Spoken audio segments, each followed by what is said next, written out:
자, 여러분. 콘솔 전쟁은 끝났습니다. 네, 맞아요. 제대로 들으신 겁니다. 우리가 수십 년 동안 열광했던 소니, 마이크로소프트, 닌텐도의 그 치열한 하드웨어 싸움, 이제는요, 완전히 과거의 이야기가 됐다는 거죠. 그런데 말이죠. 이게 뭐 평화의 시대가 왔다는 뜻은 절대 아니에요.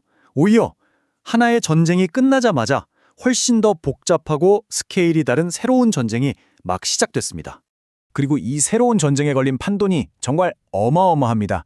자그마치 5천억 달러, 우리 돈으로 600조 원이 넘는 전 세계 게임 산업의 미래, 그 자체를 놓고 싸우는 거니까요. 자, 그럼 이제부터 본격적으로 한번 파고들어보죠. 도대체 왜 이런 거대한 변화가 시작된 걸까요? 수십 년 동안이나 철옹성 같았던 그 성공 공식이 왜 더 이상 먹히지 않게 된 건지 말이에요. 이야기의 시작은 바로 이겁니다. 면도기와 면도날 모델 들어보셨죠? 그러니까 면도기 본체는 싸게, 심지어 손해보고 팔아요. 그리고 나서 비싼 면도날을 계속 팔아서 돈을 버는 거죠. 콘솔도 똑같았어요. 기기는 거의 공짜로 뿌리고 거기서만 돌아가는 독점 게임 소프트웨어로 막대한 이익을 남기는 방식. 이게 지난 40년간 이 바닥의 황금률이었습니다. 그런데 말이죠. 이 완벽해 보였던 황금률이 깨지기 시작합니다. 가장 큰 이유는 와, 이 숫자 좀 보세요. 게임 하나 만드는데 10억 달러. 우리 돈으로 1조 3천억 원이 넘게 들어가는 시대가 온 거예요. 이제는 뭐 독점 게임 몇 개 대박 냈다고 해서 이 어마어마한 개발비를 감당할 수가 없게 된 거죠. 이것뿐만이 아니에요. 여러 압박이 동시에 밀려왔습니다. 사람들은 이제 넷플릭스처럼 그냥 한 달에 얼마 내고 모든 걸 무제한으로 즐기는데 익숙해졌고요. 또 굳이 비싼 콘솔 안 사도 PC나 스마트폰으로도 퀄리티 높은 게임을 얼마든지 할 수 있잖아요. 여기에 결정타로 팬데믹 때 반도체 대란 터졌던 거 기억하시죠? 아, 하드웨어만 믿고 장사하는 게 이렇게 위험하구나. 모두가 뼈저리게 느낀 겁니다. 자, 이렇게 판이 완전히 뒤집히는 상황에서 기존의 강자들, 소니, 마이크로소프트, 닌텐도는 과연 어떻게 움직이고 있을까요? 재밌는 건요, 이 세 회사가 그냥 서로 경쟁하는 걸 넘어서 게임의 미래에 대해 정말 완전히 다른 세 가지의 그림을 그리고 있다는 겁니다. 자, 지금 보시는 이 표가 세 회사의 전략을 딱 요약해 주는데요. 와, 정말 다르죠?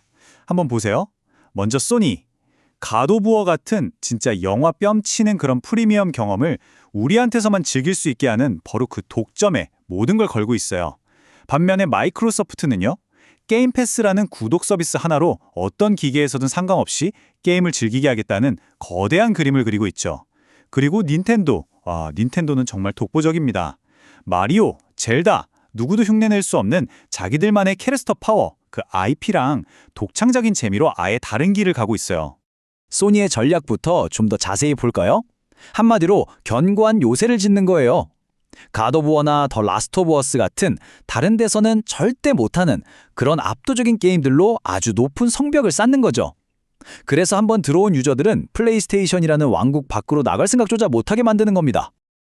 그리고 이 전략 제대로 먹히고 있습니다. 이 숫자 좀 보세요. 매달 플레이스테이션 네트워크에 접속하는 사람이 무려 1억 3,200만 명이에요. 이 어마어마한 유저들이 바로 소니의 요새를 지탱하는 막강한 힘인 거죠. 자, 반면에 마이크로소프트는 제국을 건설하고 있습니다.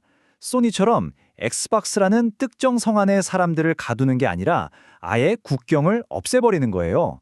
PC든 스마트폰이든 TV든 화면이 있는 모든 곳을 자신들의 영토로 삼겠다는 정말 야심찬 계획이죠. 마이크로소프트 게이밍의 CEO 필 스펜서가 한 이 말이 이들의 비전을 정확하게 보여줍니다. 엑스박스는 기기가 아니다. 플레이스테이션이든 닌텐도든 PC든 모바일이든 플레이어가 있는 모든 곳이 바로 엑스박스다. 와, 그러니까 이제 더 이상 하드웨어 장사가 아니라 어디서든 접속할 수 있는 게임 패스라는 서비스 그 자체로 승부하겠다는 선언인 거죠. 이게 그냥 말로만 하는 게 아닙니다. 실제로 유출된 이 자료를 보면요. 차세대 기기인 프로젝트 헬릭스는 콘솔 게임뿐만 아니라 PC 게임까지 그냥 다 돌아가는 그런 하이브리드 기기를 목표로 하고 있어요. 제국 건설 이미 착착 진행 중이라는 거죠. 자, 마지막으로 닌텐도입니다. 닌텐도는 마법 왕국을 만들고 있어요. 소니랑 마이크로소프트가 막 그래픽이 어쩌고 성능이 어쩌고 하면서 싸울 때 닌텐도는 거기서 한 발짝 떨어져 있죠. 대신에 마리오, 젤다, 포켓몬 이런 누구도 넘볼 수 없는 자기들만의 캐릭터, 그 IP 파워랑 매번 와, 이런 생각을 어떻게 했지? 쉽게 만드는 그 독창성으로 자신들만의 왕국을 아주 튼튼하게 지키고 있는 겁니다. 그런데요, 이 세 회사가 이렇게 각자 다른 길을 가는 게 단순히 자기들만의 생각은 아니에요. 이 판 자체를 흔들어버리는 아주 강력한 기술적인 힘들이 이 변화를 더 빠르게 몰아붙이고 있거든요. 이 그래프 좀 보세요. 이거 정말 충격적이지 않나요? 앞으로의 연평균 성장률 예측치인데요.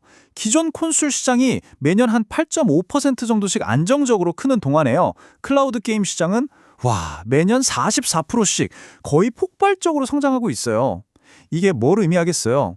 비싼 게임기 없이도 최신 게임을 그냥 즐기는 시대가 생각보다 훨씬 빨리 오고 있다는 아주 강력한 신호죠. 아니 근데 이런 시대에도 왜 사람들은 여전히 콘솔을 살까요? 그 답이 바로 이 의도적 고립이라는 개념에 있습니다. 이게 뭐냐면요. 한번 생각해 보세요.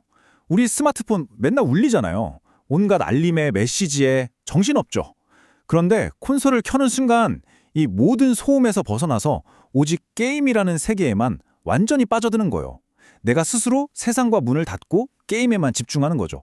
콘솔이 바로 이 방해받지 않을 권리, 이 완벽한 몰입감을 주는 최고의 도구라는 겁니다. 이것 말고도 게임 체인저들은 더 있습니다.